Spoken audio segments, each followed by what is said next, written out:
Hey guys, this is C Rupal Jain making international taxation easy for you. तो अब अपन आ गए अपने चैप्टर नंबर 7 के ऊपर, जिसका नाम है tax treaties overview, feature, application and interpretation. ठीक है, इसमें सबसे ज़्यादा ये नोट्स आपको हेल्प करेगी कि शॉर्ट चीज़ों को शॉर्ट तरीके से समझने के लिए, वही आपको एग्जाम में आने वाला है। इसमें कुछ भी ना, अगर आप चैप्टर को पढ़ोगे तो कुछ भी टेक्निकल नहीं लगेगा, लेकिन जो इन्फॉर्मेशन है वो बहुत सारी है। ठीक है, तो जब आप इन नोट्स के थ्रू जाओगे तो आपको सब चीज़ें जो है एकदम सिंपल लैंग्वेज में लिखी हुई, और बहुत जो बड़े बड़े पैराग्राफ्स थे ना बुक्स में, उसका जो अल्टीमेट जो सिंपल मीनिंग है उसको मैंने 1 से 2 लाइन पे डालने की कोशिश की है, ताकि आपको जो चैप्टर पढ़ने में पूरा टाइम ना लगे करके। ठीक है, तो चलो स्टार्ट करते हैं। चैप्टर की सबसे पहली हेडिंग है वो है 7.1 इंट्रोडक्शन।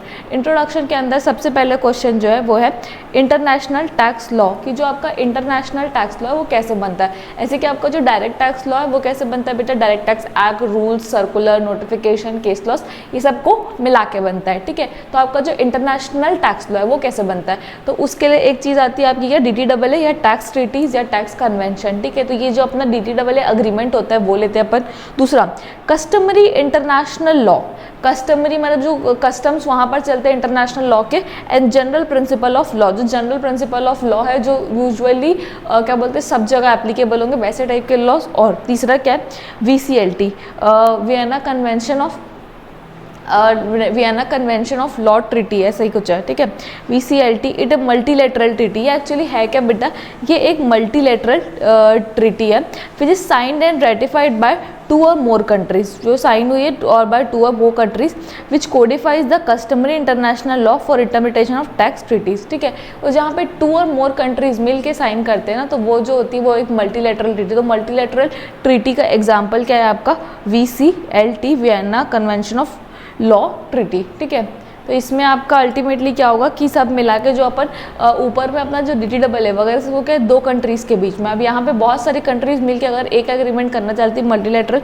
अग्रीमेंट, तो वो कर सकती है। उसका एग्जांपल क्या है, VCLT। तो ये सबको मिला के क्या बनता है बेटा, आपका इंटरनेशनल टैक्स लॉ बन जाता है। ठीक है, उसके बाद 7.2 जो है वो क्या बोलता है, double taxation and connecting factors. इसके अंदर सबसे पहला पॉइंट जो है वो क्या है, the taxability of foreign entity in the country depends upon the 2 distinct factors. 2 different factor पर डिपेंड करती है taxability, namely whether it is doing business with that foreign country और business in that foreign country, या तो वो उस foreign country के साथ, मतलब कोई भी जो बंदा है जो बिजनेस कर रहा है तो वो दूसरी फॉरेन कंट्री के साथ बिजनेस कर रहा है, मतलब एक्चुअली में उसका जो प्रेजेंस है वो सिर्फ अपनी कंट्री में, लेकिन वो all over the world business कर रहा है। लेकिन आपका फेसबुक हो गया बेटा, अमेजोन हो गया, वो लोग है अपनी खुद की कंट्री में ही। ठीक है, लेकिन वो लोग जो बिजनेस कर रहे हैं वो ऑल ओवर द वर्ल्ड कर रहे हैं। ठीक है, और बिजनेस इन दैट कंट्री मतलब कि उस कंट्री में जाके बिजनेस करना, अपना सेटअप लगाना और उसके बाद बिजनेस करना। तो यहाँ पर रूल ऑफ इम्पोजिंग टैक्स जो है वो 2 तरीके का होता है। एक होता है आपका रेसिडेंस रूल, जहाँ पे आप business with that foreign country करते हो, तो वहाँ पर क्या होता है कि जो कंपनी है वो जिस कंट्री की रेसिडेंस होती है वहीं पर उसको टैक्स लगता है। और सोर्स रूल में क्या होता है कि जिस कंट्री से आपकी वो इनकम आ रही है, सोर्स हो रहा है बेसिकली, ठीक है, तो वहाँ पे आपको टैक्स लग जाएगा। अब type of double taxation, 2 type के क्या होते हैं डबल टैक्सेशन होते हैं। एक होता है ज्यूरिडिकल डबल टैक्सेशन, दूसरा होता है आपका इकोनॉमिक डबल टैक्सेशन। जो आपका ज्यूरिडिकल डबल टैक्सेशन होता है वो होता है एक इनकम जो है वो 2 बंदे के हाथ में टैक्स लगती है, 2 अलग अलग नेशन में। मान लो आप इंडिया में रहते हो, आपका USA में कोई घर है, वहाँ से आपको रेंटल इनकम हो रही है, तो USA में टैक्स लग जाएगा और इंडिया में भी टैक्स लग जाएगा। इंसान तो आप एक ही हो ना, तो वो किस पे आएगा आपका ज्यूरिडिकल डबल टैक्सेशन में। उसके बाद दूसरा आता है क्या, economic double taxation. Economic double taxation में क्या होता है कि जो एक इनकम है वो 2 अलग अलग पर्सन के हाथ में टैक्स लगती है, 2 अलग अलग कंट्रीज में, 2 अलग अलग पर्सन के हाथ में 2 अलग अलग कंट्रीज में टैक्स लगता है, तो उसको बोलते हैं अपन इकोनॉमिक डबल टैक्सेशन। लेकिन इनकम जो है वो एक ही है। Like partnership form of partners, क्या मान लो आपकी फॉरेन पार्टनरशिप है, तो फॉरेन पार्टनरशिप में एक बार अपने पार्टनरशिप में टैक्स लग गया, फिर आप पार्टनर जो इंडिया में रहते हो तो इंडिया में वापस से टैक्स लग गया, तो उसको अपन क्या बोलते हैं, अपन इकोनॉमिक डबल टैक्सेशन। उसके बाद थर्ड पॉइंट क्या है आपका, टैक्स ट्रीटी। अब टैक्स ट्रीटी का मतलब क्या होता है, टैक्स ट्रीटी का मतलब अभी जो आपने DTAA पढ़ा वही होता है। तो tax treaty, DTAA, tax convention, ये सब जो होता है वो सेम होता है। ठीक है, तो ट्रीटी जो है उसका डेफिनेशन क्या है, सबसे पहले ये बताया गया कि डेफिनेशन ऑफ ट्रीटी क्या है। तो article 2 of the Vienna convention on law of treaties, है ना। तो Vienna convention of law of treaties 1965 defines a treaty as an international agreement. Treaty को वो कैसे डिफाइन करती है, इंटरनेशनल अग्रीमेंट की तरह डिफाइन करती है। Concluded between states in return form, governed by the international law, whether embodied in single instrument or two or more related instrument, and whether it is in a particular destination। ठीक है, तो सबसे पहले ये बोलते हैं कि रिटर्न फॉर्म में होता है, 2-4 लोगों के बीच में होता है। अल्टीमेटली ये क्या है, एक अग्रीमेंट है जो कि 2 कंट्रीज़ के बीच में है। वो सिंगल इंस्ट्रूमेंट भी हो सकता है और 2 और मोर रिलेटेड इंस्ट्रूमेंट में भी हो सकता है। ठीक है, उसके बाद नेक्स्ट क्या बोला है आपका, रोल ऑफ टैक्स ट्रीटीज़ की। टैक्स ट्रीटीज़ का रोल जो है वो क्या होता है, आगे attempt to eliminate the double taxation and try to achieve balance and equity. तो यहाँ पर क्या बोलते हैं, DTAA का रोल क्या है कि आप एलिमिनेट करें किसको बेटा, डबल टैक्सेशन को, और try to achieve balance and equity. की बैलेंस और इक्विटी मतलब कि हर इंसान जो है उसको सेम टाइप का टैक्स लगे। उसके बाद टाइप ऑफ DTAA कितने टाइप के होते हैं, तो उसमें 2 लिखा हुआ, एक होता है लिमिटेड DTAA और दूसरा होता है आपका कॉम्प्रिहेंसिव DTAA। तो जो आपका लिमिटेड DTAA का मतलब क्या होता है कि कुछ ही क्लॉज जो होते हैं वो कवर होते हैं, हर क्लॉज कवर नहीं होता। ठीक है, कुछ इनकम के क्लॉज से 1-2 क्लॉज लिमिटेड कवर हो गए। कॉम्प्रिहेंसिव DTAA मतलब कि जो ऑलमोस्ट सभी टाइप के क्लॉसेस को कवर करते हैं, तो वो वाले DTAA इसको बनाता है कॉम्प्रिहेंसिव DTAA। ठीक है, उसके बाद नेक्स्ट बोलते हैं कि what are the directive principle set out in Indian constitution, कि कौन कौन से डायरेक्टिव प्रिंसिपल है इंडियन कॉन्स्टिट्यूशन में फॉर व्हाट DTAA। सबसे पहला promote international peace and security, कि इंटरनेशनल पीस और सिक्योरिटी हो। Just maintain just and honourable relation among nation, कि अपना जो रिश्ता है दूसरे देशों के साथ वो एकदम जस्ट ऑनरेबल रहे। अब यहाँ पे थर्ड पॉइंट क्या बोलता है, foster the respect for international law and treaty obligation. तो आपको इंटरनेशनल लॉ की और ट्रीटी ऑब्लिगेशंस जो है उनकी क्या करना है, इज्जत करना, उनको ध्यान में रखते हुए ट्रांजैक्शन करना है। In the dealings of organize people with one another, कि आप ऑर्गेनाइज लोग जैसे डीलिंग करें एक दूसरे के साथ। ठीक है, encourage the settlement of international dispute by arbitration, के जो इंटरनेशनल डिस्प्यूट है उसको आप आर्बिट्रेशन से सॉल्व करो। उसके बाद आइए क्या बोलता है, आर्टिकल 253। आर्टिकल 253 बोलते हैं कि पार्लियामेंट के पास पावर है कि वो क्या बोलते हैं इंडिया के पूरे, या तो पूरे इंडिया के लिए, इंडिया पे किसी भी पार्ट के लिए ट्रीटी को इम्प्लीमेंट करा सकती है, नई ट्रीटी बना सकती है। मतलब बेसिकली ये है कि वो कोई भी पार्ट के लिए इंडिया के या पूरे इंडिया के लिए कोई भी ट्रीटी बना सकती है, इम्प्लीमेंट कर सकती है। ठीक है, ये पावर आपके पार्लियामेंट के पास भी, सेंट्रल गवर्नमेंट के पास भी है।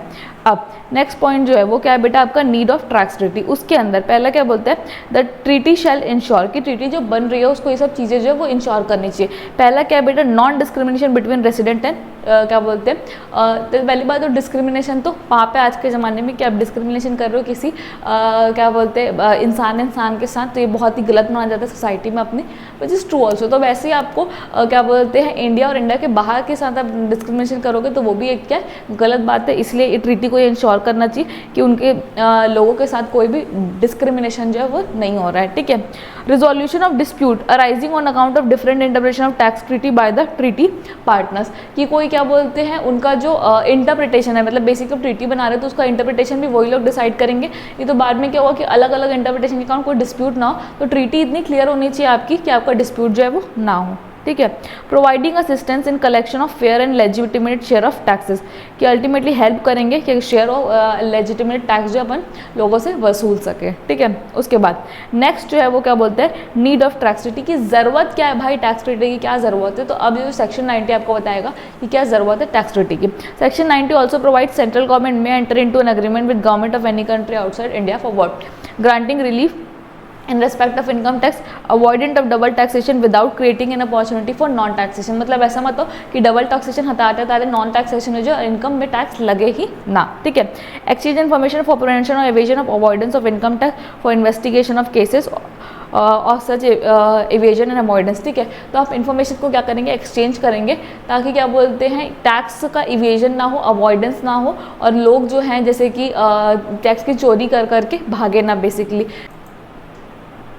ठीक है, तो जो लोग हैं वो क्या कर रहे हैं, इंडिया छोड़ के भाग रहे हैं अल्टीमेटली, तो वो सबको रोकने के लिए, और ऐसा मत हो कि लोग क्या बोलते हैं टैक्स चुरा के इंडिया से भाग रहे, टैक्स चोरी नहीं होना चाहिए, ये अपने को ध्यान रखना है। ठीक है, और रिकवरी ऑफ इनकम टैक्स, की मान लो हमको किसी टैक्स वसूलना है और वो जो वो दूसरी कंट्री में जाके भाग, इसके हमारा टैक्स ट्रीटी है तो हम लोग को फ़ायदा हो जाएगा ना ये चीज़। तो ठीक है, what are the other principle of treaty, क्या अदर प्रिंसिपल, सबसे पहले क्या इक्विटी और फेयरनेस, नाम से समझ आ रहा है कि आपको सबको इक्विटी मतलब क्या ट्रीट करना है, इक्वल ट्रीट करना है। तो मतलब अगर एक ही इनकम दो अलग अलग टाइप के लोग मतलब रेसिडेंट या नॉन रेसिडेंट उसका, तो आपको जो टैक्स है वो सेम टाइप का लेना है, अलग अलग टैक्स नहीं लेना है, ठीक है। उसके बाद नेक्स्ट पॉइंट जो है वो क्या लिखा हुआ है यहाँ पर, neutrality and efficiency. Neutrality and efficiency के अंदर 2 पॉइंट है, पहले क्या बोलते हैं कैपिटल एक्सपोर्ट न्यूट्रलिटी और दूसरा क्या होता है कैपिटल इंपोर्ट न्यूट्रलिटी। एक्सपोर्ट का मतलब क्या होता है, अब यहाँ से क्या भेज रहे हो बेटा, गुड्स को बाहर भेज रहे हो, तो इसलिए आप कैपिटल एक्सपोर्ट, कैपिटल मतलब आपके पास पैसा, तो पैसा जब आप इंडिया के बाहर भेज रहे हो तो वहाँ पे न्यूट्रलिटी होनी चाहिए, किसमें, आपके बिजनेस डिसीजन में, कि आपका जो बिजनेस डिसीजन है वो सिर्फ इस वजह से ना चेंज हो जाए कि क्या बोलते हैं टैक्स जो है किसी कंट्री में ज़्यादा लग रहा है किसी कंट्री में कम लग रहा है, मतलब सिर्फ टैक्स फैक्टर के कारण आपका जो क्या बोलते हैं बिजनेस डिसीजन है वो चेंज नहीं होना चाहिए। अब कैपिटल इंपोर्ट मतलब, कैपिटल मतलब पैसा, इंपोर्ट मतलब अंदर, मतलब कोई बाहर का इंसान है जो कि इंडिया में इन्वेस्ट करना चाहता है, तो ऑब्वियसली बात है उसका डिसीजन सिर्फ टैक्स फैक्टर के कारण चेंज नहीं होना चाहिए, तो इसलिए capital export neutrality and capital import neutrality, ठीक है। उसके बाद आगे promotion of mutual economic relation and trade investment, ये आपका नेक्स्ट टॉपिक है।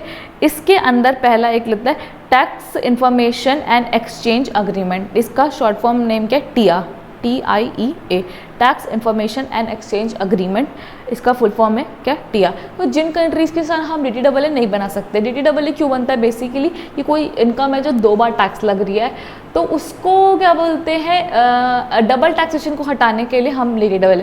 लेकिन मान लो कुछ कंट्रीज़ में जैसे टैक्स लगता ही नहीं, लाइक सिंगापुर हो गया, दुबई हो गया, जहाँ पे इनकम पे टैक्स लगता ही नहीं है, ठीक है, तो वैसी कंट्रीज़ के साथ हम लोग क्या बनाते हैं, टिया बनाते हैं। यहाँ पर क्या होता है कि हमारे जो अदर, आपको मान लो कोई इन्फॉर्मेशन एक्सचेंज करनी है एक कंट्री से दूसरी कंट्री में, तो वो सब चीज़ों के लिए अपन क्या बनाते हैं बेटा, टिया बनाते हैं, ठीक है।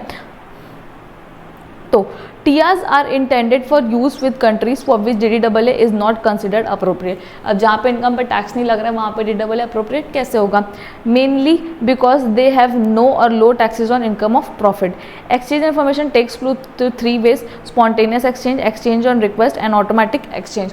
तो इन्फॉर्मेशन एक्सचेंज होती है, एक्सचेंज होती है वो 3 तरीके से हो सकती है। एक होता है आपका क्या, स्पॉन्टेनियस एक्सचेंज, मतलब कि तुरंत वाला एक्सचेंज, और कोई भी किसी को भी इन्फॉर्मेशन दे सकता है। एक्सचेंज ऑन रिक्वेस्ट की स्पेसिफिक इन्फॉर्मेशन मांगी, ये वाले हो जाते हैं। ऑटोमेटिक एक्सचेंज का मतलब क्या होता है कि क्या बोलते हैं, ये इन्फॉर्मेशन हम लोग चाहे अपलोड कर देंगे कोई वेबसाइट में कहीं पर और वो ऑटोमेटिकली उनके पास चली जाएगी, तो वो आपका क्या होगा, ऑटोमेटिक एक्सचेंज। ये कोई एक कॉमन पोर्टल होगा, कोई साइट होगी जहाँ पे सब इन्फॉर्मेशन ले सकते हैं, तो उसको क्या बोलते हैं अपन, automatic exchange. The list of article TIEA, कि जो आर्टिकल में आपकी जो टिया है उसमें आप क्या क्या क्या बोलते हैं लिस्ट में रखते हो, तो ये जो है आपके आर्टिकल नंबर है और उनके आजू बाजू में क्या उनके हेडिंग्स है कि किस किस टॉपिक पे आप क्या बोलते हैं क्लॉज ऐड कर सकते हो, किसमें बेटा, टिया में। अब what are the important article of TIEA, TIEA के इंपॉर्टेंट आर्टिकल क्या है, सबसे पहला है आपका scope and objective of TIEA and jurisdiction.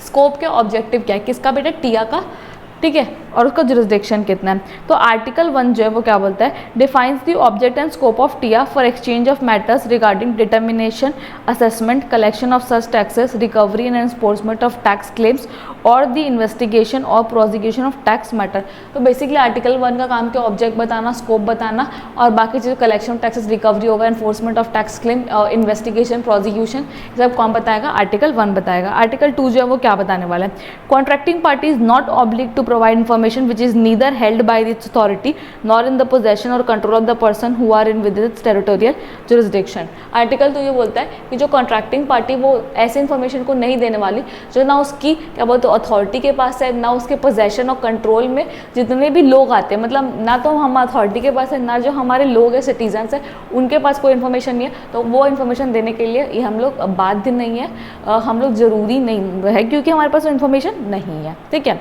उसके बाद एक्सचेंज और इन्फॉर्मेशन ऑन रिक्वेस्ट, की रिक्वेस्ट पे हम क्या करेंगे, इन्फॉर्मेशन को एक्सचेंज करेंगे। तो information on request, such information shall be exchange irrespective of whether or not the conduct would constitute the crime under the laws of requested party. क्या वो इन्फॉर्मेशन एक्सचेंज करना आपकी कंट्री में क्राइम है नहीं है, उससे हमको कोई फ़र्क नहीं पड़ता है। अगर आपको टिया बनाया, आपने एंटर किया, तो आपको जो इन्फॉर्मेशन है उसको एक्सचेंज करनी ही पड़ेगी, ठीक है। उसके बाद नेक्स्ट क्या बोलते हैं, मॉडल अग्रीमेंट। आपका जो मॉडल अग्रीमेंट है provide that each contracting party must ensure that its competent authorities have the authority to obtain and provide on request, कि जो सामने वाला बंदा जिसके साथ हम कॉन्ट्रैक्ट कर रहे हैं उसके पास इतनी पावर है. क्या पावर है?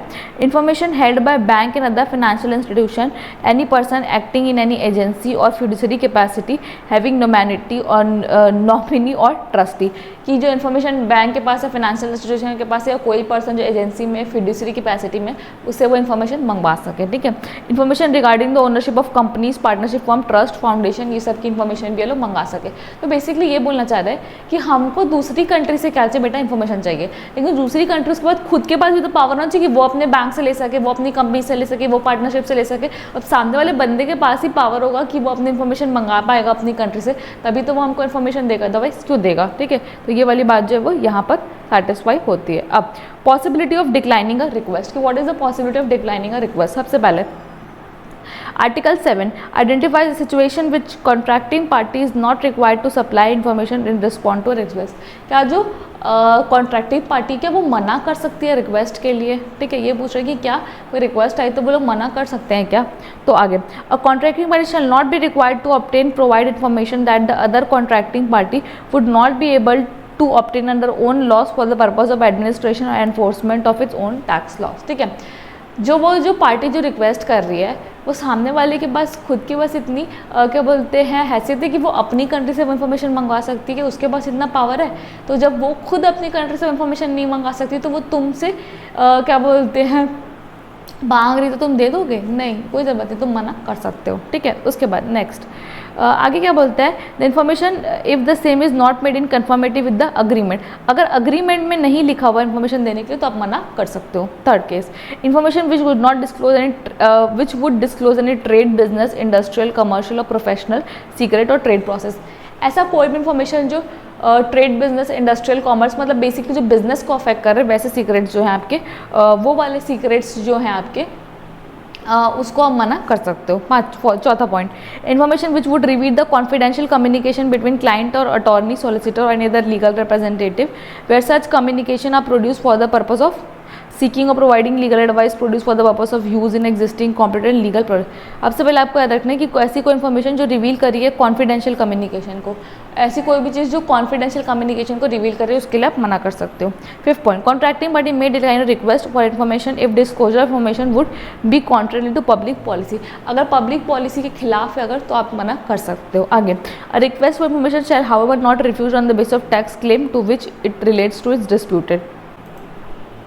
अगर ऐसा कोई क्या बोलते हैं इन्फॉर्मेशन मांगे किसी क्लेम से रिगार्डिंग जहाँ पर टैक्स क्लेम डिस्प्यूटेड है, मतलब कोई केस है वो डिस्प्यूटेड है, तो उससे रिलेटेड जो इन्फॉर्मेशन हो उसमें भी आप डिक्लाइन कर सकते हो. 7 point, the information is required by the other contracting party to administer or to enforce a provision of tax law of the other contract of that other contracting party or any requirement connected there which discriminate against the national of first mentioned contracting parties compared to the national of other contract in the same circumstances.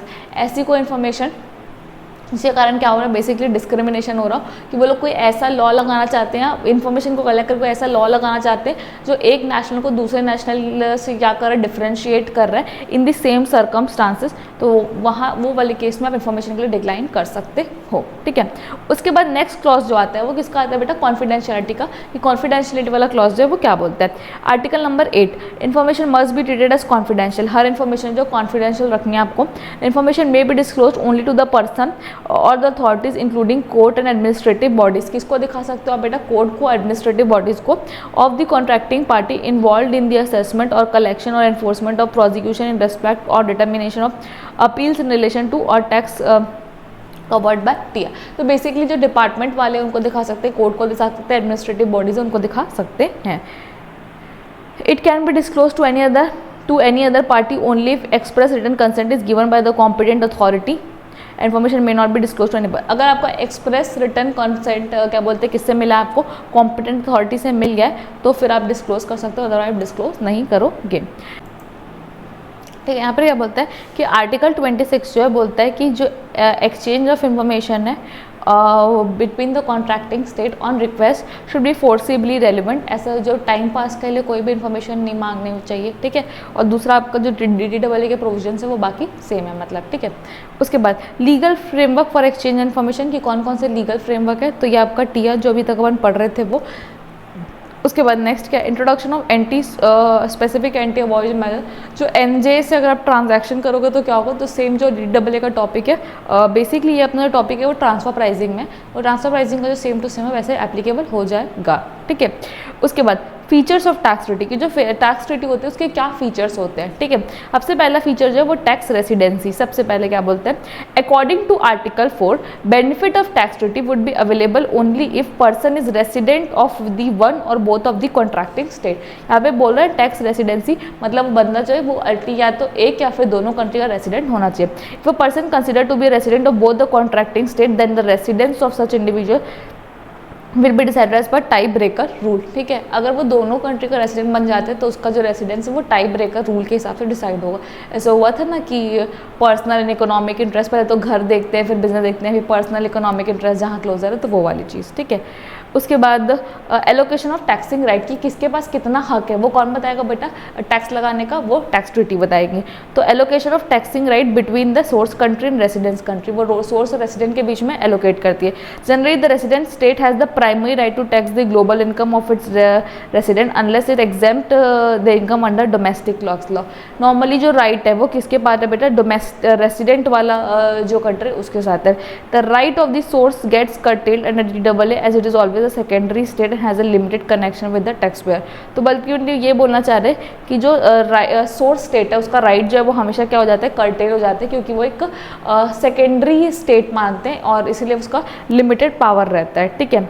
अब non aggravation principle, non aggravation principle क्या बताता है, a DT can not create a new charge or liability which is not provided for or under the domestic tax law, it can exempt income or give rebate or relief. ये बोल रहा है कि treaty जो है कोई नया tax जो है अपने हिसाब से नहीं लगा सकती, लेकिन कोई जो टैक्स लगा हुआ है उसको एग्जेम्प्ट कर सकती है, रिबेट दे सकती है, रिलीफ दे सकती है, लेकिन जो नया टैक्स है उसको नहीं लगा सकती। आगे tax credit mechanism, presently there are 2 methods of treaty जिसमें आप टैक्स की रिलीफ देते हो। एक टैक्स क्रेडिट मेथड होता है, एक टैक्स एग्जेम्पशन मेथड होता है। टैक्स क्रेडिट मेथड में होता है कि एक कंट्री टैक्स लगाती है, दूसरी कंट्री जो उसको क्रेडिट देती है। टैक्स एग्जेम्पशन मेथड में एक कंट्री टैक्स लगाती है, दूसरी कंट्री उसको एग्जेम्प्ट कर लेती है, उसको बोलते हैं टैक्स एग्जेम्पशन मेथड। ये दोनों वही एक्सप्लेन किया हुआ है। Under full credit method entire credit is granted for taxes paid in the source country. तो जो सोर्स कंट्री में टैक्सेस पे किए उसकी पूरी क्रेडिट मिल जाती कौन सी कंट्री में, रेसिडेंट वाली कंट्री में, ठीक है। आगे under limited credit method, limited credit method में लिमिटेड क्रेडिट मिलती होगी, ऑब्वियस बात है। The credit granted to resident state is restricted to the lower of the tax paid in source or tax in that income of the resident. तो basically जो lower of the tax paid होता है उसकी आपको क्या मिल जाती है, credit मिल जाती है। एक्सचेंज ऑफ इन्फॉर्मेशन, तो ऑब्वियसली ये क्या फीचर है किसका, आपकी DAA का, कि वो इन्फॉर्मेशन एक्सचेंज के लिए बनाते हैं। लिमिटेशन ऑफ बेनिफिट क्लॉज में क्या होता है कि मान लो कि अगर इंडिया जो है इन्वेस्टमेंट, मगर मान लो कि इंडिया का जो बंदा है वो फॉरेन के शेयर मार्केट में जा रहा है, ठीक है, तो उसमें इंडिया टैक्स लेगी। और सिंगापुर का जो बंदा है अगर इंडियन शेयर मार्केट में है तो सिंगापुर टैक्स लेगी। लेकिन सिंगापुर क्या करती है, एग्जेम्प्ट कर देती है, बोलती है कि हम अपने लोगों को टैक्स नहीं लगाएंगे। तो उस केसेस में क्या बोलते हैं, उस बेनिफिट को लिमिट कर सकती है इंडिया, बोल सकती है कि जब तक सिंगापुर टैक्स नहीं लगाए तब तक इंडिया जो है वो आपके ऊपर टैक्स लगाएगी। तो उसको बोलते हैं अपन लिमिटेशन ऑफ बेनिफिट रूल, ठीक है। फिर what are the structure of tax treaty, की टैक्स ट्रीटी का स्ट्रक्चर क्या है, तो आप देख सकते हैं कि ये आर्टिकल है, ये हेडिंग है और ये जो कमेंट है जो बुक वालों ने किया है, ठीक है। उसके बाद नेक्स्ट सबसे आगे आता है आपका इंटरप्रिटेशन ऑफ टैक्स ट्रीटी की। जो टैक्स ट्रीटी है उसको आप कैसे इंटरप्रेट करोगे, तो आपका जो रोल ऑफ वियना कन्वेंशन है in application of the tax treaties की बहुत सारे प्रिंसिपल है जो आपको बताएंगे कि आपको टैक्स ट्रीटी को कैसे क्या बोलते हैं इंटरप्रेट करना है। सबसे पहला पॉइंट जो है वो क्या बोलता है, पैक्टा सुम्ट सर्वेंडा, मतलब इन गुड फेथ, मतलब ट्रीटी जो है बेटा हमेशा वो आपको गुड फेथ में ही क्या बोलते हैं इंटरप्रेट करनी है। तो every treaty in force is binding upon the parties and must be followed in good faith, आपको अच्छे और भरोसे में फॉलो करना है। Internal law and observance of treaty, internal law और ऑब्जर्वेंस पार्टी क्या ट्रीटी क्या बोलता है, a party may not invoke the provisions of internal law as justification for its failure to perform a treaty. For example, the parties of treaty should not dishonor their international commitment with each other by retrospectively amending the domestic law or by not abiding to the treaty terms. ऐसा नहीं होना चाहिए कि वो लोग अगर कोई चीज़ को फुलफिल नहीं कर पा रहे या कुछ नहीं कर पा रहे तो हम लोग अपना इंटरनल लॉ ही बदल दे, ऐसा कोई भी कंट्री को नहीं करना चाहिए, ठीक है. Non retroactivity of the treaties, in other words unless otherwise provide treaties can not have retrospective application. Treaty का रेट्रोस्पेक्टिव एप्लीकेशन जो है वो नहीं हो सकता, मतलब पुरानी डेट से एप्लीकेशन नहीं हो सकता अनलेस अदरवाइज प्रोवाइडेड, ठीक है, हमेशा वो प्रोस्पेक्टिव डेट से चलेगी. टेरिटोरियल स्कोप ऑफ ट्रीटीज की ट्रीटी का स्कोप जो है वो कितना रहेगा. Unless a different intention appears from the treaty or its otherwise establish a treaty is binding upon each party in respect of the entire territory, कि जो entire territory उसकी हर पार्टी को वो क्या करेगी, बाइंड करेगी. उसके बाद what are the general rules of interpretation, के जनरल रूल्स जो है वो इंटरप्रिटेशन के क्या हैं.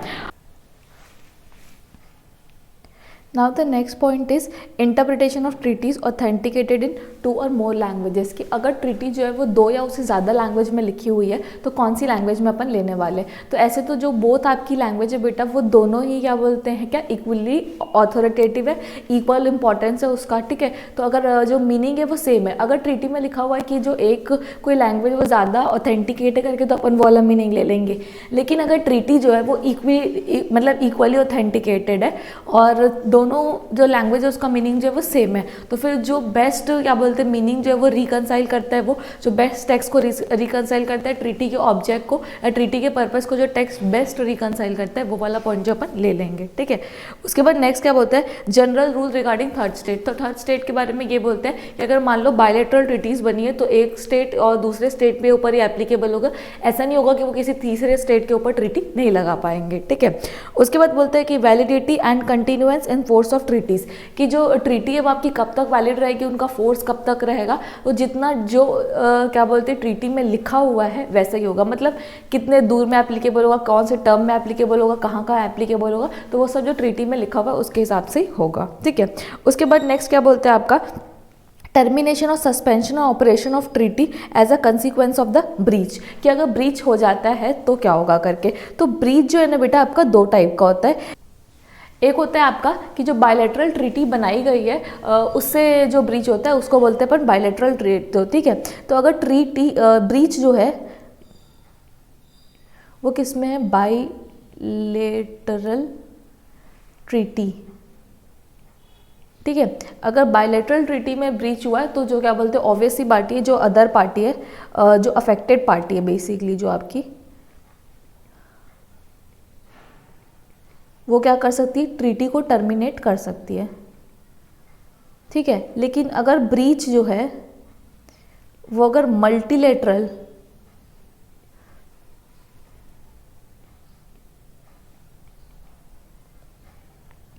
ट्रीटी में हुआ है तो जो अफेक्टेड पार्टी है वो अफेक्टेड पार्टी के पास 2 ऑप्शन है, इधर suspend the operation with that party, की जो आपकी डिफॉल्टिंग पार्टी है. तो ये क्या बोल रहा है कि जो suspend the operation with defaulting party और टर्मिनेट द ट्रीटी, कि वो अपनी क्या बोलते हैं ट्रीटी से जो है वो क्या कर सकते हैं, ट्रीटी को टर्मिनेट करके वो उस ट्रीटी से बाहर आ सकते हैं. तो उसके पास क्या बेटा 2 ऑप्शन है, ठीक है. उसके बाद नीचे क्या बोलता है आपका नेक्स्ट पॉइंट जो है वो क्या बोलता है, सुपरवेनिंग इम्पॉसिबिलिटी ऑफ परफॉर्मेंस, की जो अगर मान लो कि ऐसी कोई इम्पॉसिबिलिटी आ जाती है जिसके कारण आप ट्रीटी को क्या नहीं कर पा रहे हो, परफॉर्म नहीं कर पा रहे हो. तो इम्पॉसिबिलिटी बेटा 2 टाइप की होती है, एक होती है परमानेंट, दूसरा होता है आपका टेम्प्रेरी. अगर परमानेंट इम्पॉसिबिलिटी है तो आप टर्मिनेट कर सकते हो और अपने आप को ट्रीटी से विड्रॉ कर सकते हो, ठीक है. अगर टेम्पररी है तो आप क्या करोगे, सस्पेंड करते हो ऑपरेशन फॉर दैट पीरियड, क्योंकि इम्पॉसिबिलिटी जो है वो क्या टेम्पररी है. उसके बाद नेक्स्ट आगे बोलते हैं breach by a party can not be treated as impossibility of performance. अगर कोई पार्टी जो है बेटा वो ब्रीच कर देती है, जानबूझ के परफॉर्म नहीं करती, तो उसको आप इम्पॉसिबिलिटी के अंदर ट्रीट नहीं कर सकते, कि इम्पॉसिबिलिटी के नाम से आप उसको टर्मिनेट नहीं कर पाओगे ट्रीटी को, ठीक है. उसके बाद नेक्स्ट जो है वो क्या बोलते हैं, फंडामेंटल चेंज ऑफ सर्कमस्टांसेस। जो सर्कमस्टांसेस है वो फंडामेंटली चेंज हो जाते हैं, तो क्या आप ट्रीटी को टर्मिनेट कर पाओगे कि नहीं कर पाओगे। तो उसमें भी वापस से दो केस होते हैं कि जो फंडामेंटल चेंज आ रहे हैं आपके वो टेम्पररी आ रहे हैं कि परमानेंट आ रहे हैं। अगर टेम्पररी आ रहे हैं तो आप सस्पेंड कर सकते हो ऑपरेशन उस पीरियड के लिए, और अगर परमानेंट आ रहे हैं तो ट्रीटी अगर स्टेट कर रहा है कि कुछ सर्कमस्टांसेस में आपका जो ट्रीटी है वो वैलिड रहेगा और आपको परफॉर्म करना पड़ेगा, बाउंड रहोगे तो आप बाउंड रहोगे, अदरवाइज आप क्या हो जाओगे, टर्मिनेट हो जाओगे ट्रीटी से। ठीक है, उसके बाद नेक्स्ट क्या बोलते हैं, emergence of new peremptory norms of general interpretation of law, कि अगर ऐसा होता है कि कोई new peremptory norm of general interpretation law emerges, कोई नया लॉ हो जाता है, then existing law which is in conflict with that norm becomes void. जो एग्जिस्टिंग लॉ है वो क्या हो जाता है बेटा, वॉइड बन जाता है। ठीक है, उसके बाद नेक्स्ट क्या बोलते हैं, basic principle of interpretation of law for interpreting the treaty, कि बेसिक प्रिंसिपल जो है वो आपके क्या होते हैं, मतलब जब आप कोई ट्रीटी को इंटरप्रेट करोगे तो आप बेसिक प्रिंसिपल जो आप क्या कंसिडर करने वाले हो। वो सबसे पहले उसमें बोलते हैं golden rule, that is objective interpretation. सबसे पहला इंटरप्रिटेशन जो आपको लेना है वो आपको कौन सा लेना है, ऑब्जेक्टिव इंटरप्रिटेशन। उसमें आप क्या करते हो, ऑर्डिनरी और लिटरल मीनिंग लेते हो एकदम माइंड में जो वर्ड का है। The term has to be interpreted contextually, जो लिखा हुआ है उसके हिसाब से करना है। However grammatical interpretation would result in absurdity, अगर एकदम ज़्यादा ग्रामेटिकल अगर एब्स्ट्रुअलिटी में चला जाता है तो फिर आप क्या बोलते हैं, जो नॉर्मल मीनिंग है जो क्या बोलते हैं ट्रीटी के साथ जा रहा है वो वाला ले सकते हो। और in marked inconsistency with the portion of treaty should not be adopted, अगर कोई वर्ड जो है एब्स्ट्रुअलिटी में चल जाता है तो उसको छोड़ सकते हो। उसके बाद नेक्स्ट होता है सब्जेक्टिव इंटरप्रिटेशन। सब्जेक्टिव इंटरप्रिटेशन का मतलब क्या होता है, interpreted according to the common intention of the party at the time treaty was concluded. जब ट्रीटी बनी तो जो पार्टी का कॉमन इंटेंशन था वो वाला जो मीनिंग था उसको अपन बोलते हैं सब्जेक्टिव इंटरप्रिटेशन। फिर नेक्स्ट आता है आपका पर्पसिव इंटरप्रिटेशन। तो उसमें क्या बोलते हैं, treaty is to be interpreted so as to facilitate the attainment of the aims and objective of the treaty approach is also known as object and purpose approach. आपको वो मीनिंग लेना है basically जो क्या बोलते हैं उसके एम और ऑब्जेक्टिव को क्या करता है, अचीव करता है, तो उसको अपन क्या बोलते हैं बेटा, उसको बोलते हैं अपन पर्पसिव इंटरप्रिटेशन। ठीक है, उसके बाद नेक्स्ट क्या बोलते हैं, objective of the treaties. Treaty का ऑब्जेक्टिव क्या है करके, तो objective of for signing the treaty also plays a significant role in its interpretation as that determine the context in which the particular treaty is signed. The objective for signing the treaty is reflected in the preamble of the treaty. वो जो objective जो रहता है वो कहाँ पर reflect करता है, सबसे पहली बात तो प्रियम्बल में रिफ्लेक्ट करता है। और बोलते हैं ऑब्जेक्टिव इंपॉर्टेंट क्यों है, क्योंकि ऑब्वियस सी बात है कि ऑब्जेक्टिव जो है आपका वो एक सिग्निफिकेंट रोल पर प्ले करेगा आपके एक्ट को डिटरमाइन करने में और बेसिकली वर्ड्स के मीनिंग को डिटरमाइन करने में, इसलिए ऑब्जेक्टिव को अपन कहाँ लिखते हैं, प्रियम्बल में लिखते हैं। उसके बाद नेक्स्ट जो इंटरप्रिटेशन का तरीका है उसको बोलते हैं अपन principle of effectiveness. Principle of effectiveness जो है वो क्या बोलते हैं, a treaty should be interpreted in a manner so as to have a effect rather than to make it void. Obviously बात है आपको ऐसे इंटरप्रेट करना चाहिए सो वो मीनिंगफुल हो, वॉइड ना बन जाए। A treaty should be an interpretation which is the whole will render the most effective and useful manner. ठीक है, तो यहाँ पर आपका ये है कि जो ट्रीटी में जो आप वर्ड ले रहे हो बेटा उसको आपको ऐसे इंटरप्रेट करने कि वो एज अ होल जो है वो मोस्ट इफेक्टिव और यूजफुल हो। ठीक है, उसके बाद नेक्स्ट लिखा है प्रिंसिपल ऑफ कॉन्टेम्पोरेनियस एक्सपोजिटो। ये प्रिंसिपल जो है वो क्या वर्क करता है, a treaty terms are normally to be interpreted on the basis of the meaning at the time the treaty was concluded, however it is not an universal approach. ठीक है, तो इसमें क्या होता है कि जब ट्रीटी आपकी कंक्लूड हुई थी उस टाइम का जो टर्म है वही वाला आपको लेना है मीनिंग। ठीक है, liberal in construction. Liberal construction का मतलब क्या होता है, it is a general principle of construction with respect to treaties that they will be liberally constructed so as to carry out the apparent intention of the parties। तो आपको ऐसे liberally construct करने की जो इंटेंशन है party का वो जो है वो आपका क्या बोलते हैं उससे रिफ्लेक्ट हो। ठीक है, उसके treaty as a whole integrated approach. इसमें क्या होता है, इसमें होता है आपका the entire treaty should be read as a whole to arrive at the object and purpose. आपको एज अ होल रीड करना है to arrive at the object and purpose. Reasonableness and consistency. तो इसमें क्या होता है, it in accordance with the principle of consistency treaty should be interpreted in light of the existing international law. जो आपका existing international law है उसके साथ आपको बेसिकली साथ में इंटरप्रेट करना है ताकि जो मीनिंग है वो कंसिस्टेंट रहे इस यहाँ ट्रीटी में भी और इंटरनेशनल लॉ में भी। तो वैसे ही आपको ऐसे मीनिंग को इंटरप्रेट करना है करके। ठीक है, थैंक यू सो मच।